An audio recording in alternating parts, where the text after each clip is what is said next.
Welcome back to the coffee show. I am Kirk Pearson, so the coffee show with Kirk. Got a very special podcast today. So Dwee and Shai, the owners of a new venue in north of Melbourne, a place called Brunswick, cafe called Osoi. So Dwee and Shai, welcome to the coffee show with me. Thank you. Thank you so much for having us. I've got a little intro here I'm going to read out. Dwee and Shai are a power couple running a new venue in the northern suburbs called Osoi, meaning slow in Japanese. Osoi is a cafe that feels like it was teleported here from the streets of Tokyo, that has a signature amphitheater where people can relax and enjoy their coffee or matcha. What has Melbourne going mad for this quaint cafe isn't the coffee, but the new age super drink that is taking the cafe culture by storm, matcha. I stumbled across Osoi the same way many others did, through social media. As someone who was critical of matcha and detested it, I had my perception changed simply from one visit to Osoi. The Ichigo matcha, Japanese for strawberry, that they have become known for, has people committing their own weekly pilgrimage to Osoi. It's tasty, it's beautiful, and it's something I now regularly crave.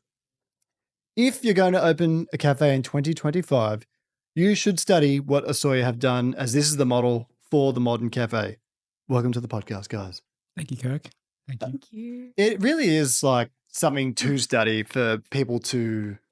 If you are thinking of opening a cafe in 2025, you need to watch this podcast, because what you guys have done has been pretty extraordinary. Thank you. The cafe opened late in 2024, so I think it was November. Yes, end of November, yeah. And so, obviously, you're all over social media. You don't post that much yourselels, but No. So yeah, we don't actually do any social media, which is pretty crazy. Like, we often forget how viral we are, because we don't have time to even do any social media, and so we just you know what, let's just let people find us organically. Pretty much most things you see online is other people making social media posts about us and things like that. So yeah, it's been pretty surreal to have so much customers. Yeah. So it was a deliberate decision to not be avid posters on. Yeah, we definitely knew we wanted to commit to doing no paid collabs. Mm-hmm. We just wanted to be a space where, if you come find us, you find us. If you like us, you like us.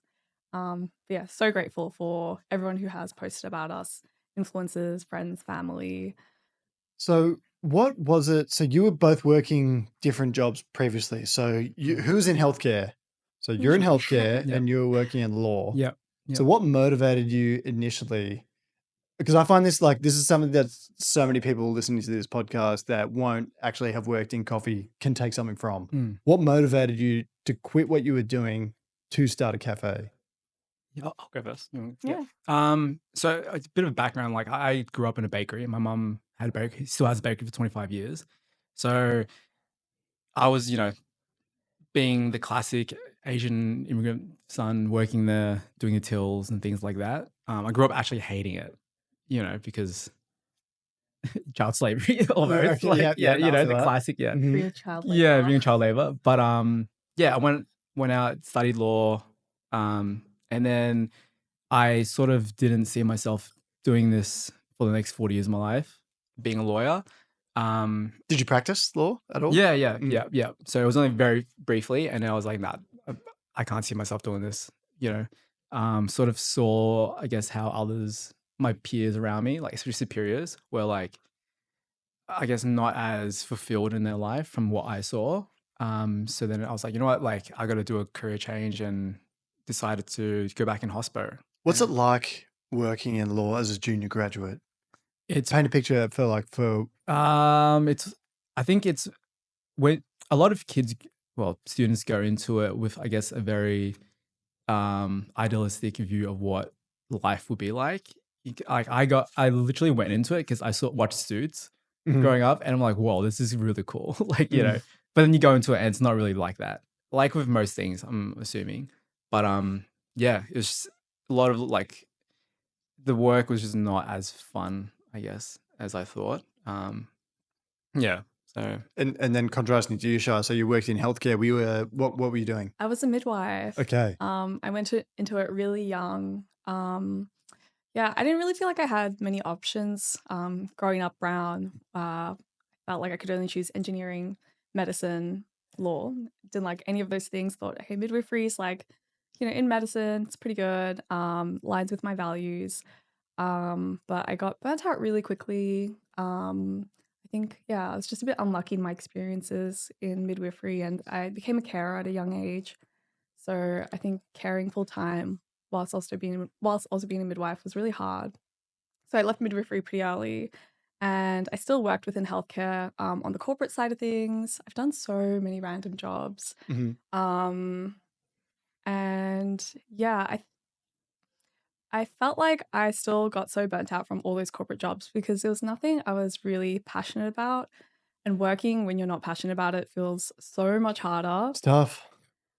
What about like, so we're coming into this, so obviously you met each other at some point, you're dating. Where did opening a cafe come into it? I think I was just in a like pretty low point in my life, especially like that period where I was like, I don't want to go further into law, right? So it's like it's either I keep going down this path and I know I'm gonna hate it, or like I've changed. So then I'm just like, hey, I mean, like or should I let's do a cafe. I had this crazy idea, and then she was like, this is crazy. Like it's pretty it's pretty scary to be like, oh, like, hey, can you just quit your job and let's do this? But then we just, yeah, decided to start looking for a venue. And it just happened. Yeah. How long did it take for you to find a venue? Well, it's funny Wow. enough. It was so our space is only 17 square meters. And it's mainly the only reason why we're there is because it's the only thing I could afford. Mhm. You think that like to buy a property right now or is so expensive, like especially for such a huge investment. So yeah, like this tiny little space, this is the only thing I can afford. Let's just do it. Like let's just commit to it, and then we did. Yeah, Sorry. We were searching for quite a while. yeah, I think it took like a year of looking, even yeah, longer. yeah, We found places that were huge and were almost ready to commit, and then we're like, no, this is crazy. yeah, Backed away from it. yeah. It is a daunting process, and Mm, obviously having opened my own cafe, Johan and I looked for quite a long time. There was multiple things that's like you're about to sign, and then the landlord, for whatever reason, is just like, no, I don't yeah, want to do that. So it's yeah. like it's not as easy as just you see a place you like, No, you've got the means to do it, and signing. It's like there's a Mm. bunch of politics. yeah, Sometimes there's numerous other reasons why the landlord doesn't want to commit as well. So yeah. yeah, it can be a tough process. Yeah, I think also like sort of hospo or anything like that. Like I think people forget often the lease or renting is such a huge thing. So luckily enough for me, I actually bought the place. You Um, bought the site that you yeah, rent. I actually bought it. So like you know, it allows me a bit more flexibility. So Okay. if I want to decide to take a month off, I technically can. You know what I mean? Like I just have to make sure that my repayments are to the bank is Mhm. done. But if you're creating a cafe or whatever, yeah, you have to make that 5 grand every Mhm. month, right? Like it's a you have to make it, which is Okay. like very stressful. So I think we're very lucky in that way where we do have that bit of flexibility. Yeah. It's almost like now you can just like shy if you ever want to just say, I want to have a variable cost model, Yeah. Dwee. So this month we're not going to pay rent. Do you ever say that? Sorry, I totally forgot. Haven't yet. Yeah. Haven't Not yet. Well, yet. that's fair enough. Yeah. So it also like it almost looks like you've teleported part of Japan to Brunswick. Mm. So like I remember when I went to Japan, I think it was in 2019, walking the back streets of Tokyo, kind of what Osoi reminds me of. Mm. Have you been to Japan, both of you, before? And like Yeah. when you saw the place, we're like, oh, I can romanticize a bit with this. Yeah. Yeah. Um, Yeah. So like when we designed the place, we use a company called Humble. We're Humble. And I just told him like, yeah, I want to make it really homey, like almost like a kitchen vibe. And then I think the Japanese feel of it is kind of the little details that we put in after. So it's Mhm. not necessarily like the fit out is Japanese, because fit out is just a lot of wood and things like that. But it's like the little details that we put afterwards that I guess make it very Japanese inspired. Mhm. yeah. I Yeah. think, yeah, because we were going for that vibe of it, and it says in our Instagram bio, having coffee and marching your auntie and uncle's Mhm. kitchen. That's the vibe we wanted. So it made sense for us to just bring our whole personalities and our passions and like our life into the shop. So Mhm. we've got photos of our family and friends, and you'll find pops everywhere because that's what we love, and things that we like Star Wars Lego as well. Yeah, Yeah. sounds like yeah, figurines and like anime. So it really just feels really personable, like you're stepping into someone's kitchen, someone's house. And it serves a dual purpose as well. Our whole thing is about being intentional, being present in the moment. And the figurines are all there, not just to enjoy and, oh, this is cute, but also to kind of bring your attention to the present moment, bring your awareness to the now. And it's been such a good way to like make friends as well through our customers, like finding some common ground, something to relate on, something to talk about. Which has been really nice. It's brought such a warm vibe to the store. And I've always, felt really captivated with like finding the magic in life. And I feel like Japan does such a good job at that. It is. It does. Japan's one of my favorite places I've ever been to. I Yeah, totally me agree with too. that. yeah. So when, so what? I guess I'll paint a picture for the listeners now. So from when you opened in November to now, which is March, are we still in Yeah. March? April. 1st of April today. Yeah. Gosh, goodness me, where does the time go? Yeah. Your cafe's gone viral Mm. in a big Mm. way. Mm. Viral for your matcha. Mm. And so from when you opened 5 months ago to now, it's just, a few weeks might have been boiling away, and then it's just now it's exploded, Mhm. nuclear. Yeah. So you've gone from, I guess you can explain it in detail, but you're just selling, your weekends now look unbelievably busy and probably a touch overwhelming. What's it been like to experience that, I guess, rapid interest? Oh man, I feel like it happened overnight.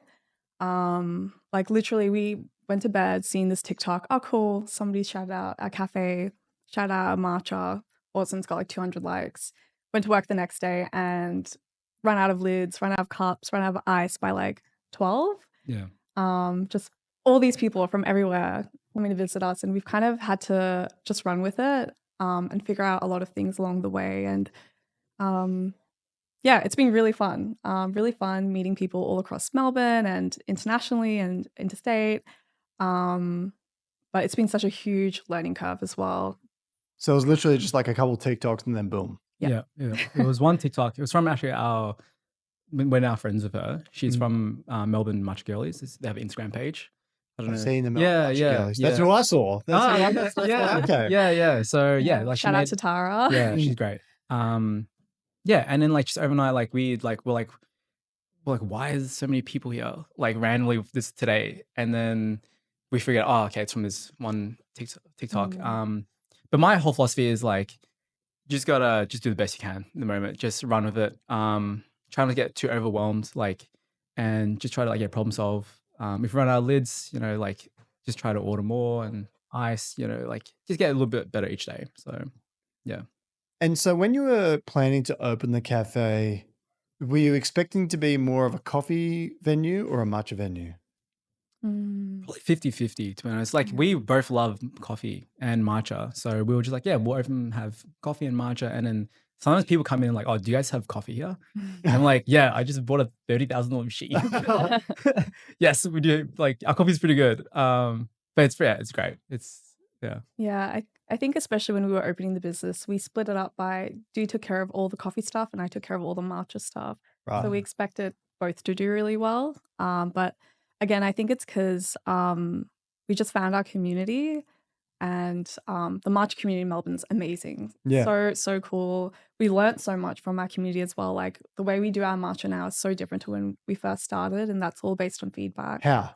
Like what was it when you started and what is it now? Even just like, for example, water temp, right? So like water temp, like, say at the start, we're like, oh, should we do 70 degrees? And then we change it to 75, 80. And then it's just like little things like that, which we're still learning. Like we're still dialing in our recipe. Yeah, and learning from like also like I think every matcha blend you have, every like matcha you have is going to be different as well. Like our matcha, we realized 80 degrees is just too high. You'll get really bitter notes. 70 degrees is too low. You'll get a lot of notes of seaweed. So we found our sweet spot at 75. You've written this down, Johan? Yeah. It's I think it's the same approach to coffee almost, right? Like coffee is like grind size, like for when you do a pour over, it's a certain amount of degrees and stuff like that. So I think it's very matcha and coffee overlap a lot in terms. Mm. It's not too different. Like even like the process of creating the matcha powder, these plucking it and drying it out and grinding it. It's kind of like coffee, There's farmers, wash it, dry it, and things like that. So yeah, it's not too different. Yeah, to the approach. Yeah. And so, was it kind of bizarre to you at the start? Like, I want to know about those first few days of when it gets to, right, so you're running out of lids. You've got these lines out the door. You've got an idea, but you don't understand 100% why you're so busy. What are those first few days like? We didn't sleep at all. Like, yeah, I think I remember one day where I think that was that first week where I literally I woke up at 6 and then I didn't get to bed till 2 a.m. because we had to stay back to make enough product for the next day because we ran out of everything. Right. Because like obviously when we were less busy, we would, okay, I can prep this amount of strawberry that will last us a week. And then now it's like I got to prep that same amount of strawberry before one day. And then we got to do we have so many specialty drinks, creams, coffees and things like that. So yeah, it's a lot of sleepless nights, but like very grateful. Like it's just like, wow, like we're getting paid to do something we love and create these drinks that people enjoy. So yeah. And to get the reward so quickly as well, it's like a lot of people grind for a while before they kind of hit their groove. But exactly, I guess you guys it really just yeah, like went from 0 to 100 real quick. Yeah. Like I before I opened up the cafe, I told Shai like if we were to make $200 a day each, I would be so happy. Like we didn't go into this thinking like we'd be like millionaires or making a lot of money. Which is like if I'm able to just get a decent livable wage from it, I'll be so happy. Yeah. Actually, when we were first thinking of opening the shop, I was working at my other job and I was so stressed about money and paying for rent and our bills, and obviously didn't know how the cafe was going to go. I was going back and forth a lot on, should I just stay at my job part-time and work at the shop part-time and do this? Like I can work by myself. I'll be able to hold it down. And something in me just flipped and I thought, no, I don't want to go into this like halfway. I want to give it my all. And then at least if things don't work out, at least I know that I gave it my all. That's all I can do. And I really feel like what we have now is such a testament to us both just going at it 100% and giving it our all. And yeah, thank God I didn't stay at work part-time. Yeah. So if I'm curious to know in all that, if I want to make the perfect matcha, or if someone at home wants to make the perfect matcha, what are like the top 3 to 5 things that you would consider like? Yeah. So I think using the right quantity of matcha. Okay. So we use 4 grams for our matcha. And look, I think it's like all based on your personal taste preference. Some people like a really strong matcha. I personally like 6 grams. Some people might say that's wild. Okay, all right. So it's like, 50% more. All right, 6 gram matcha. So quantity? Quantity and even the quantity of your milk, playing around with that. The quantity that you use of water in your matcha when you're whisking, we use about 40 to 50 grams of water. The more water you add, the more frothy and foamy your matcha is going to be. The less, the more thick it's going to be, which might mean that it's more clumpy, more grainy. But then if you add a lot of water, when you combine that with your milk, you end up having a really watery matcha. So it's about finding what you prefer, what flavor you like. Some people like a more light, milky flavor on their palate. Some people want a really creamy flavor on their palate. So playing around with that, using the right water temperature. So we got quantity of matcha, quantity of water now, water temperature. Yep. Okay. And of course, good quality matcha. Yeah. Good quality matcha would be one thing that like I've thought about in matcha, because we really want to better our matcha game at the shop. Is there's a lot of chemistry in water is actually like the biggest foundation for making a good coffee. Yes. So like having the good water contents like makes, because obviously an espresso is like 90% water, a filter is 99% water. So having the minerals is really important. Have you guys played around with any of that with your matcha at all? Well, when we first opened our shop, we did a lot of research about matcha and how to make a really good tasting matcha. And for a while we were doing just oat milk or any other alternative milk with our matcha, we found that the fat content in full cream milk interfered with the catechins in the matcha. Catechins. What are catechins? Um, It's like the bitterness, right? the catechins are like Yeah. the tea component of tea, All and right. it's I'm gonna butcher this. Is it a flavonoid or are flavonoids under catechins? Basically, it's what gives the matcha or teas the tea flavor.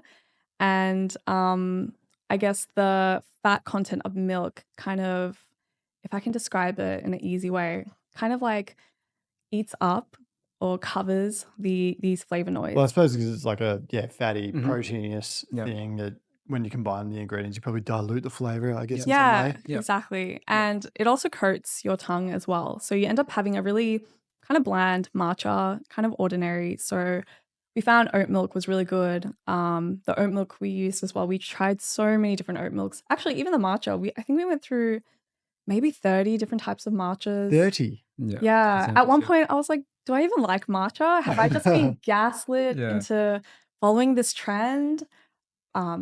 No, found really good matcha. And yeah, we were just serving oat milk with matcha, and that was our stance. But then we realized can't really do that. Some people can't have oat milk, some people prefer dairy. So now we offer a whole range of milks with our matcha, but we like to take the time to explain to people that if you like a really strong tasting matcha, maybe give an alternative milk a go. Mm-hmm. I suppose, like, combating less fats and things like Mm. that. And probably, I prefer alternative milk with these sorts of things as well. I only really have full cream milk with like my coffee. That's just, I don't know, that's just how I am. But it's the same with coffee too. Like I find that an oat or soy milk with coffee, you can often taste the coffee a bit more. And again, I think it's to do with that lower level of protein in the milk. You guys have been such big beneficiaries of social media and how it can be like so great for a business. But is there anything that kind of bothers you about some of the feedback you get from social media? Because, like, I mean, everyone has an opinion these days, and we've got a lot to be grateful of with our reviews and I guess social media as well. But there's also people that are really critical. And what bothers me about it personally is like, you don't really do this on a day to day. Yeah. In fact, you've got no hope of doing this. But you're just so willing to go out and criticize other people. Do you experience a bit of that as well? Yeah, we 100%. Like we get great 9% is just great feedback.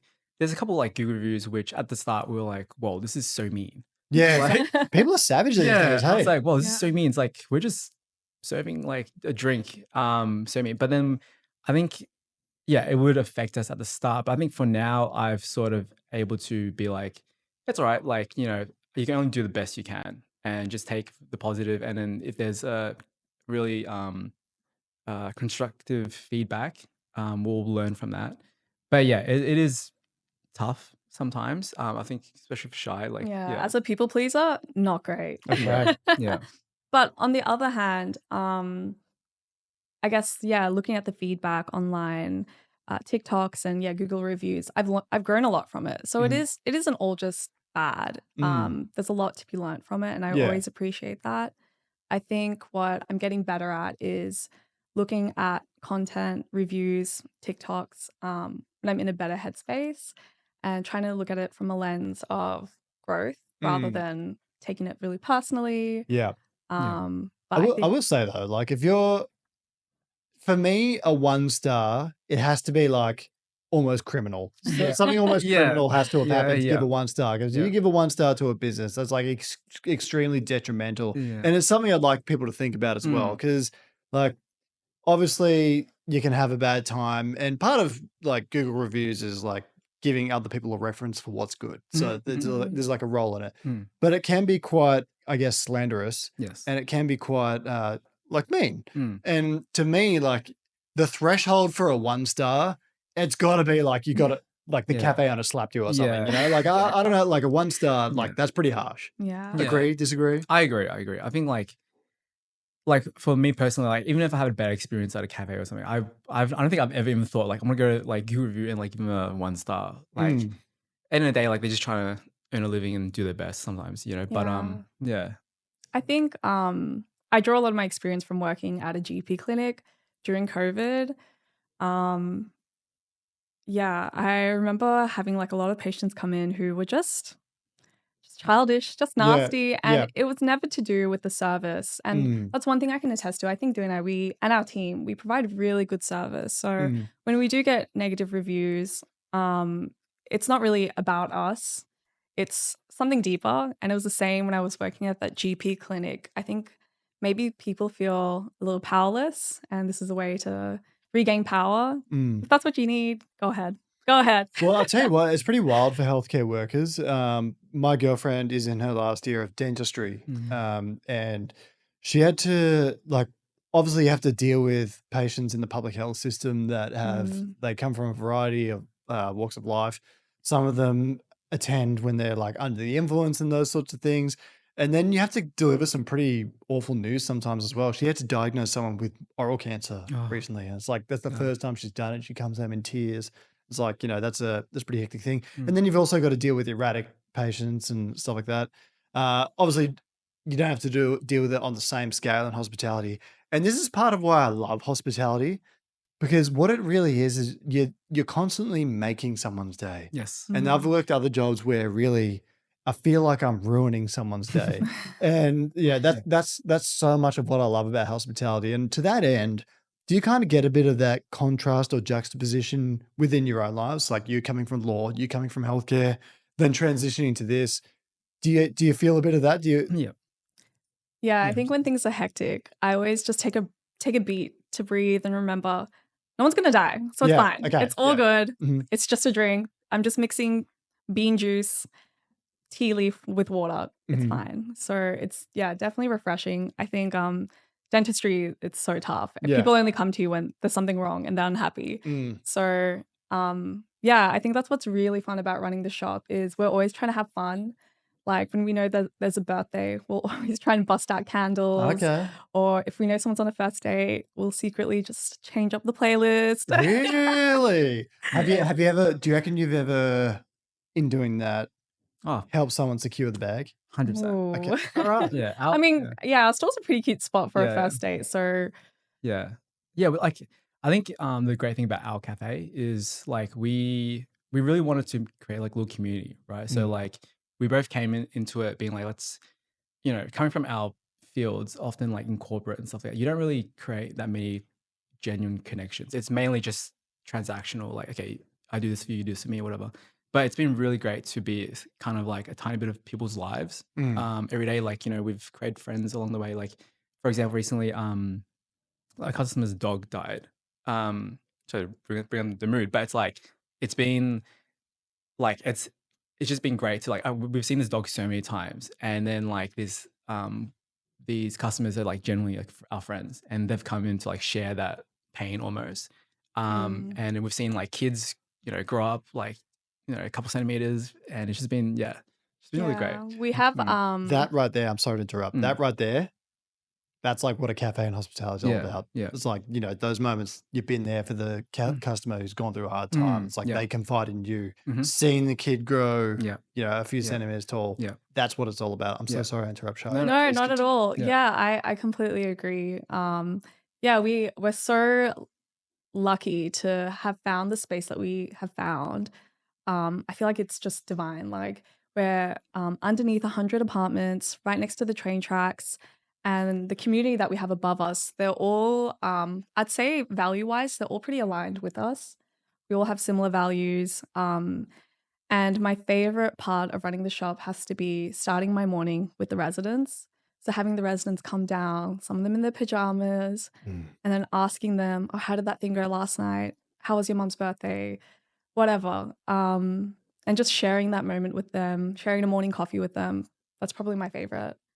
I'll tell you, maybe you're probably driving up the value of those apartments as well. Well, I mean, this is worth like 550,000, but then you've got the Osoi benefit as well. I mean, like that's it's an interesting way to put it.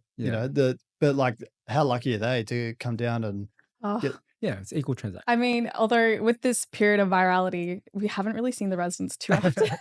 Really? Well, it's because it's like I'm not gonna line up 40 minutes. Like we're just gonna come during the weekday. So is it on that? I've read that some people have to wait some time now to get a drink.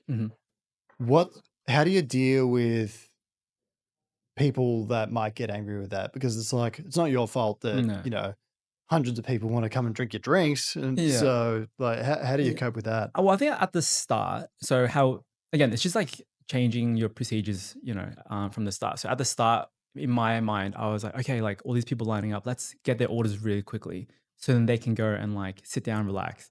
But then I think then customers are like, okay, well then I've placed my order 40 minutes ago. Why isn't my drink taking so long?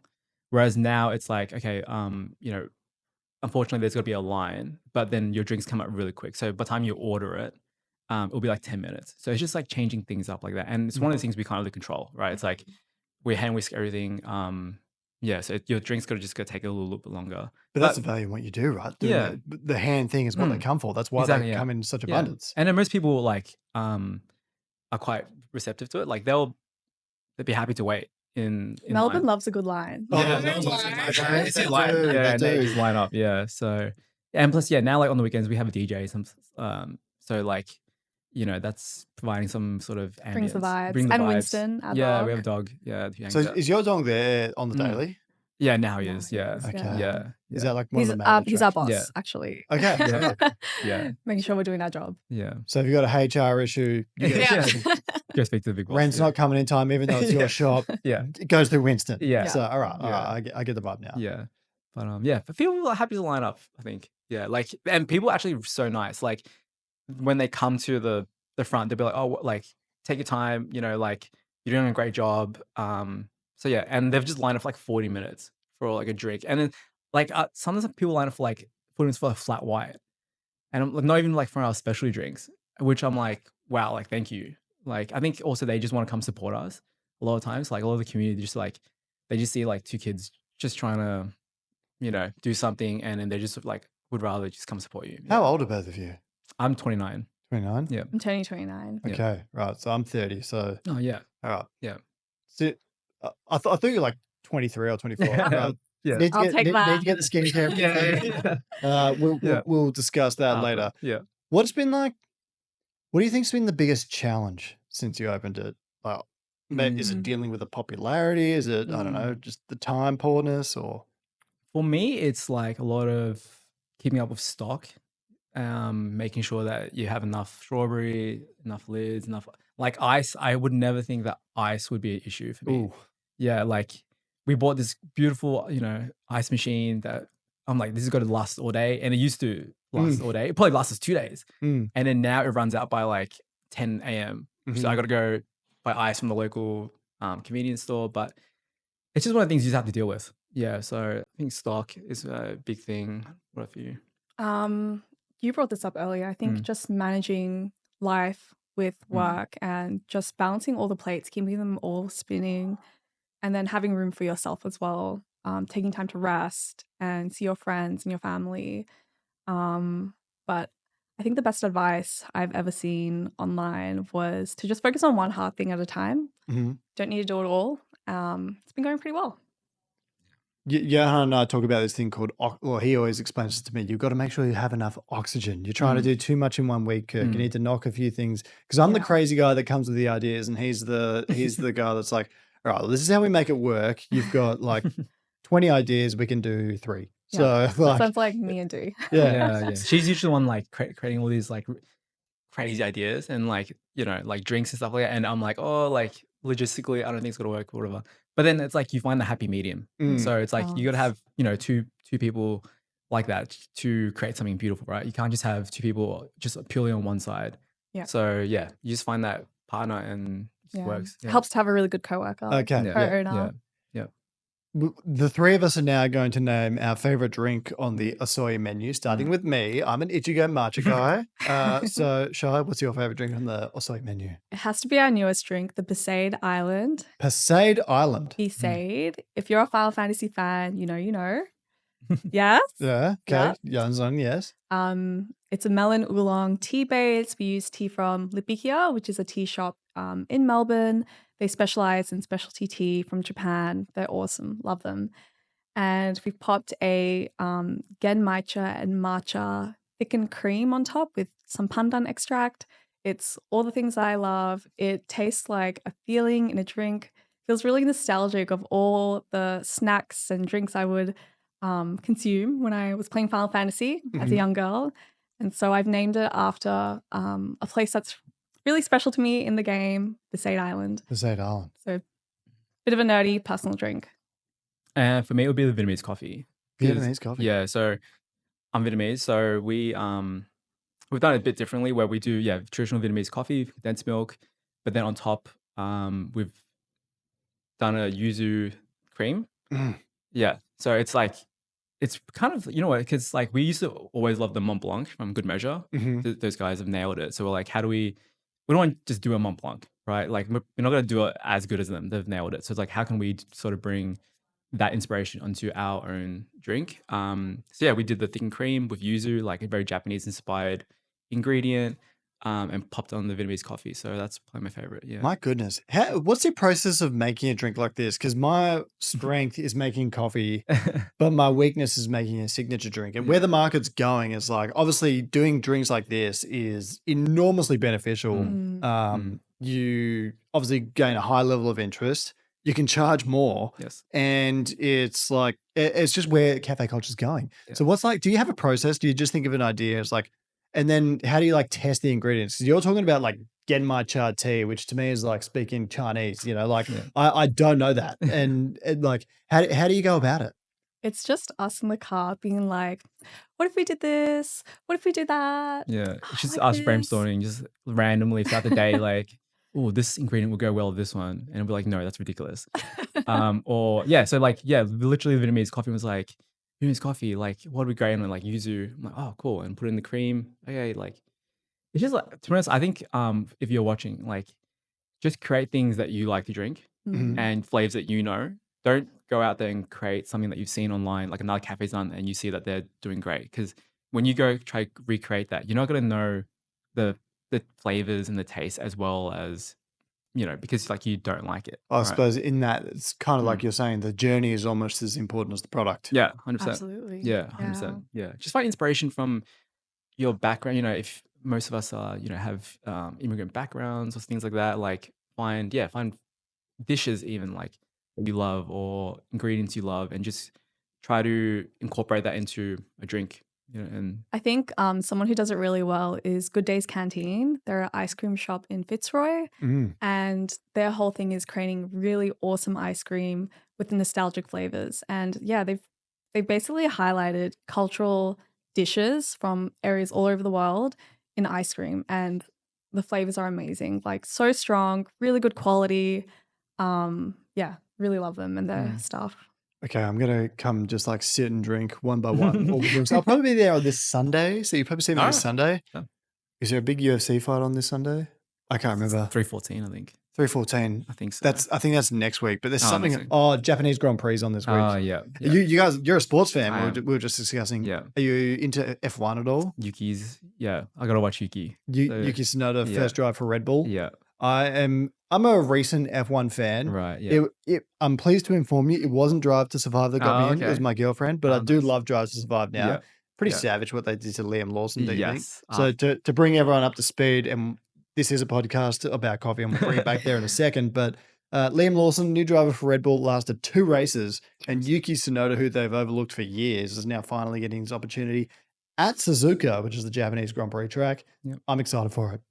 Hopefully it does well. Yeah, I'm excited, but very very sad for Liam. I think the previous one was maybe Albion or Gasly, and that he had like 12 races or something. Oh, Pierre Gasly didn't last long. Yeah, but it was still like Albon. at least half a season. But yeah, pretty brutal. Back to the cafe. Yeah. Is part of you ever disappointed that you're viewed more as like a signature drink on Matcha Cafe over coffee? Like, are you ever thinking, damn, I want to express my coffee game more? Not really. Like for our winter menu coming up, I want to do more coffee signature drinks. So I haven't really had that thought. What are your yet. ideas, Sweet? Guess you have to find out and see. Okay. Yeah. Not really. I think I haven't had that feeling of like like people don't like our don't come for our coffee because not really yourself. No, Yeah. I love matcha. I love coffee too. No, I think everything that we do is pretty good. And if you're into it, you come for it, love it. That's all that matters to me, you know. And you guys are now closed on a Monday and Tuesday. Did you recently start to just give yourself those days off so that you can recover from the weekend? Is that what happened? Yeah. So we used to open Tuesday to Sunday, Monday off. However, that Monday was just us working, obviously just prepping for the week. So we're working 7 days a week, and that's like, I think by like month 2 or something or 3, we're like, this is unsustainable. We're just so tired. So that one week we're like, you know what? We have the ability to close 2 days. Let's just do it. And it's been really good. So like Mondays we actually rest, and then Tuesday we usually prep. Okay. Yeah. So Yeah, so important to honor that cycle of rest and play, because we've both been burnt out before from our corporate jobs and midwifery. So I mean, we love running the cafe and we want to continue loving it, but part of that is just setting boundaries to rest as well, so you can keep doing what you do and keep doing it hard. yeah. Well, my next question was going to be like, you obviously need to be able to recharge batteries. This is probably a challenge I need to get better at. I'm a workaholic Yeah. in a true sense now Yeah. because when I had a job where I worked for someone else, like obviously enjoyed my weekends, didn't feel the need to like work on my day off. But now like Johan even tries to stop me. I just love what I'm doing. And I like to the point where it's probably a touch unhealthy, like forgetting to do the exercise, forgetting to prep myself food and wash my clothes. Yeah. I mean, I still wash my clothes, but it can, that's probably something I'll learn from you guys is like the recharging those batteries is as well as the signature drink knowledge, of course, but how important is it? I think it's so important. Like for me, I look at my mum. So my mum has worked 7 days a week, 365 days a year for like 25 years. And it's not really because at the start it was because she needed to, but now it's like almost ingrained in her to like work so much, like she can't escape. And then like we're doing it for almost like the love of the game. Like it's not necessarily like to make a crazy amount of money. It's, you know, like we both love what we do. Whereas like, yeah, my mum works too much. And I'm like, I don't want to go down that path of being like burnt out almost. So we're like, it's really important to just take rest.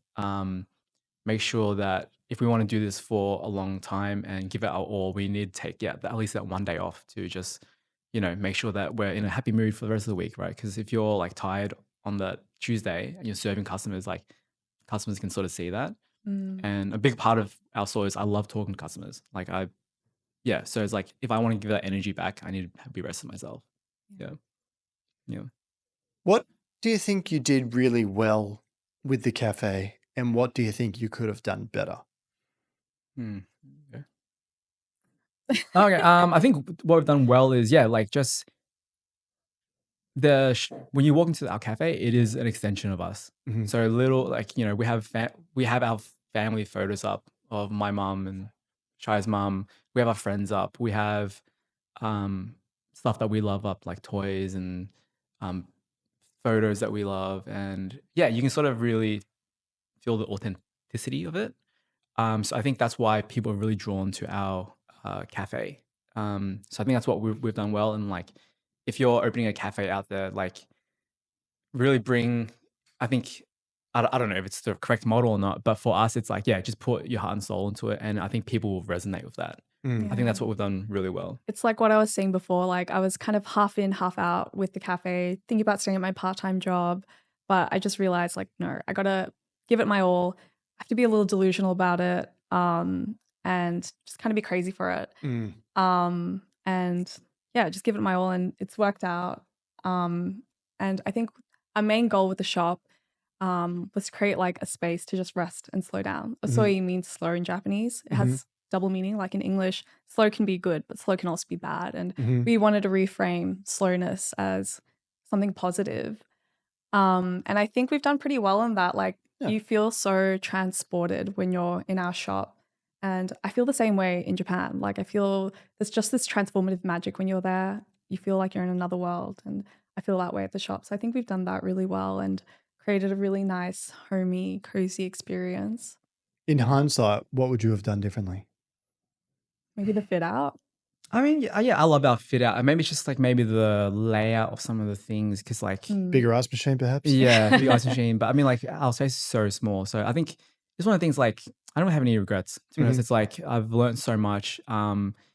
Even with the ice thing, it's like the way I look at it, like if I open up another cafe, like that's just knowledge for me to do that thing, you know? So to be honest, I don't really have any regrets or anything like that with how we've gotten here. Like we're just trying to be positive and do a little bit better every day. You don't have to be perfect from the start. I think a lot of times, like for me, with a lot of things, like I have to be perfect, even like say uni, whatever it is, like, and then that just stops you from starting it almost because there's like, if I'm not gonna do it perfect, I can't do it. But we're just learning every day. Even for our recipes, our Ichigo matcha has gone through so many iterations of like sugar levels, water, how we blend it, like milk ratios and things like that. Like it's probably gonna keep changing until we find that perfect recipe. But If you can just make it exactly like I had it last time, I'll keep coming back. yeah. When I guess one of the biggest things that anyone listening to this podcast can take from it is like perhaps being in a situation in life that, obviously you're grateful for a variety of reasons, but you want to improve, right? So for working in your corporate job, working in healthcare, but wanting to do something else, but daring to do it. What's like, if you could impart on people that are listening to this, that thing, what would your words to them be? I would just be like, I think we all know like what the right answer is. I think deep down we all know, like everyone knows like, okay, I want to do this, but I'm stuck here. Like, I think what you can do with yourself is just really work hard and just try to set yourself up to do what you're really passionate about. Say you're stuck in a corporate job, whatever. Not everyone is gonna have the means to be like, okay, I'm gonna become a musician, whatever it is, right? For example, just work hard, save money, and then in your spare time you can work on that project, whatever. It's gonna take a lot of work. That's with anything in life, like we work so hard to get here. But definitely like, life's too short. Don't stay in that job if you don't like it, whether it's to please your parents or, whether you're too fearful or whatever. I think we're a prime example of if you just really take that leap of faith, it will work out. I think so. Yeah, same advice. I think knowing that you're the author of your own life and you can write your story as it unfolds. I think so many people are scared to take the leap out of like working their job and trying something new because of money and maybe what are people going to say, but at the end of the day, who cares what people say? Who cares? Same with like social media, right? Like putting yourself out there. I think there's so much fear of being perceived. But yeah, just do it. Otherwise, what's worse? Kind of looking a bit silly online, or the regret of never having doing it and wondering, what if I did it? What if I gave it my all? I guess if I'm to add my 2 cents to this, if you're out there listening or you're thinking about it, do it. Yeah. Just do it. Just do it. Like it's been so fun for me. Like I had a job that towards the end I stopped enjoying, and they even said to me, "It's like, yeah, we can tell you don't love it anymore. You should." And they actually supported me a lot in going to do what I do now. And I think one of the greatest, the greatest shame in one's life is to not fulfill like what your own potential is, or to not do what you want to do. And like, keep in mind, we're talking about coffee and matcha and stuff like that. It's not like we're launching rockets in the sky, but to that end, still, like you valuing your own life is takes so many different forms. Yes. And so like it would just be the most, to you listening out there, it would just be like a terrible shame if you didn't try it. So like I'm 100% with you guys, and even if it's making matcha, coffee, I don't know, developing postcards or something, whatever it is that is your vocation. I totally endorse you going and doing that. Yeah. And then like the possibilities are like some of the things that we've achieved since we're opening it, I would never have dreamed of. Like we got asked to I think before we opened up, we were like, oh, it would be so crazy if Broadsheet like came to us, did a piece on us, right? We were like, and we're like, nah, that's never gonna happen. Which is like, it's never happened. And then like we didn't reach out to them, like they came to us. Right. And that was just like, well, that's kind of cool. Never thought I'd be on a podcast. Yeah, on a podcast.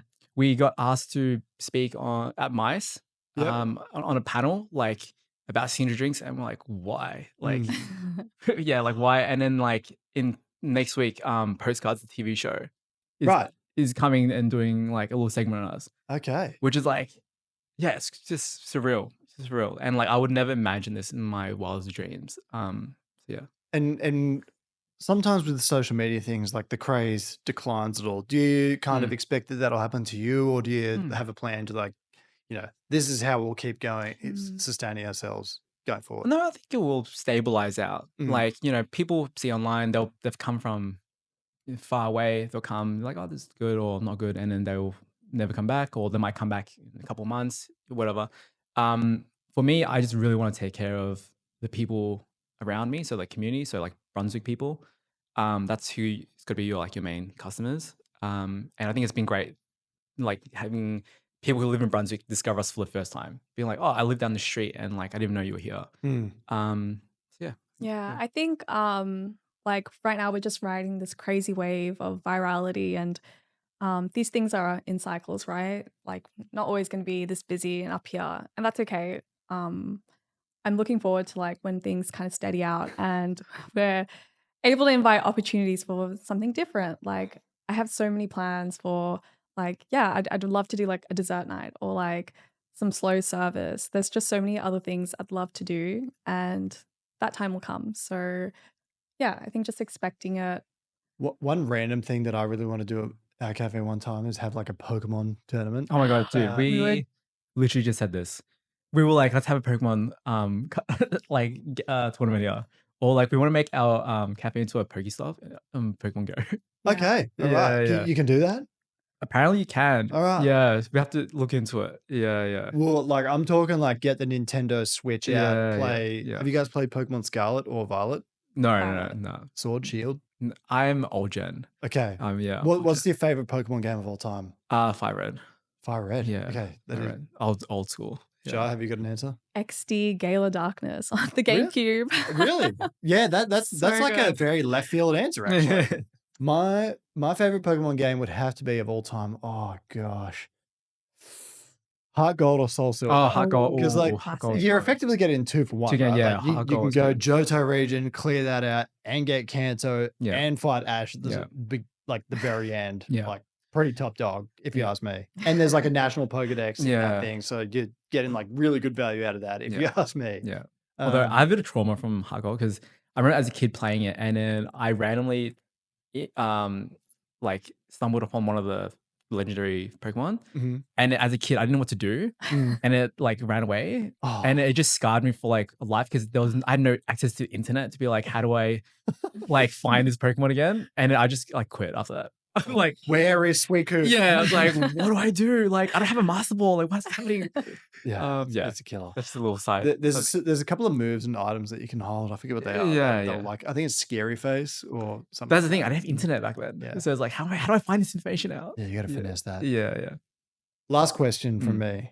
What's the one thing from each of you that you'd like to say to the listeners, viewers, before we wrap up that I didn't already say or ask you about? I think just, yeah, what we were talking about earlier, if there's something you're thinking about doing, just do it. Mhm. And the fears that you're feeling are so normal. Maybe transform that anxiety into excitement Mhm. and just really trust in yourself. I think like I've grown up with a lot of lack of trust in myself, but I've gotten myself this far in life.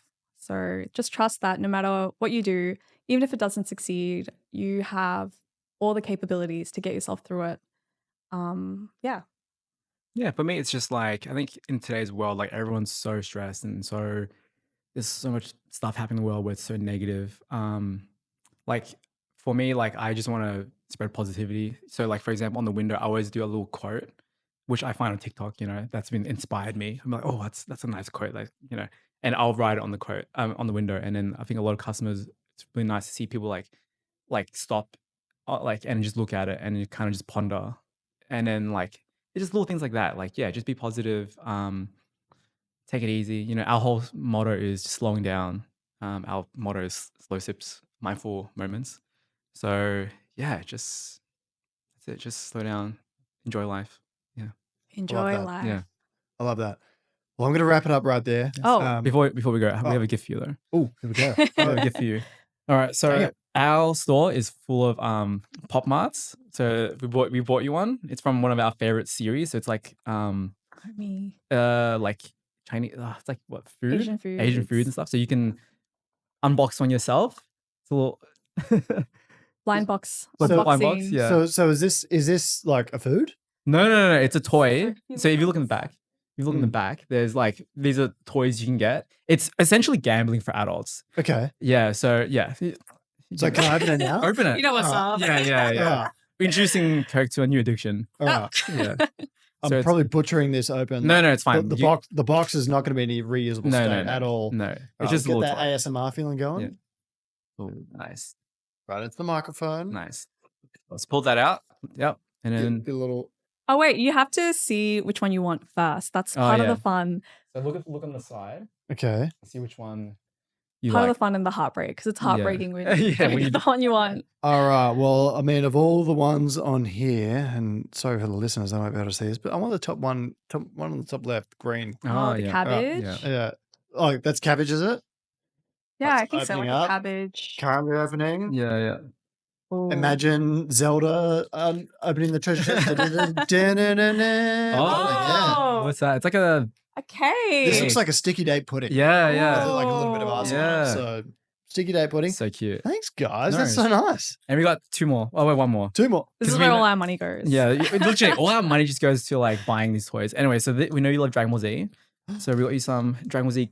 Oh yes. Yeah. Oh my goodness. All Yeah. right. So this is so pertinent right now because I just finished watching Dragon Ball Hammer. Nice. And even Johan watched it because I changed my Instagram handle to Yes. Majin Du. Yeah, we for saw. the new characters. And he loves chocolate, right? Oh He yeah. does love chocolate. Perfect. But Kind of like chocolate here. because I was talking about Dragon Ball, and then he goes, "Oh, I saw you change your name to Majin Du." I was like, "Oh, did you watch it with your son?" He's like, "No, I just watched it." Yeah. How good is anime? I love Yeah, it. So so good. thank you so much. I'm not going to Nice. open these right now That's because I'll take it home and save in the moment. But Right. it's been absolutely fantastic having you on. Congratulations on your journey. You guys are absolutely crushing it. I think, Thank you. yeah, if you are thinking about opening a cafe in 2025, you need to follow what Osoi have done. So we've got Dwee and Shai, two owners of that. Thank you so much for coming on. This is the coffee show with Kirk. So our new show is not a podcast, it's a show. We've got a few little bits of interesting content coming your way, everyone. So keep an eye out for the socials. Powered by Project Zero Coffee, of course. So if you're after some great coffee, go to projectzero.coffee. If you want to try an Ichigo matcha, if you want to have the strawberry matcha of your dreams, go to Osoi in Brunswick if you're in Melbourne. If you're overseas, you just have to fly here and add it to your list. But Dwayne and Shai, thank you so much for coming on the podcast. It's been great having you on. And yeah, you'll be back, I'm sure. Yeah. Thank you so much. All right. Well, that's it, everyone. Thanks so much. Hooroo. Good day. Thanks, guys. Thank you. Done. Thank you.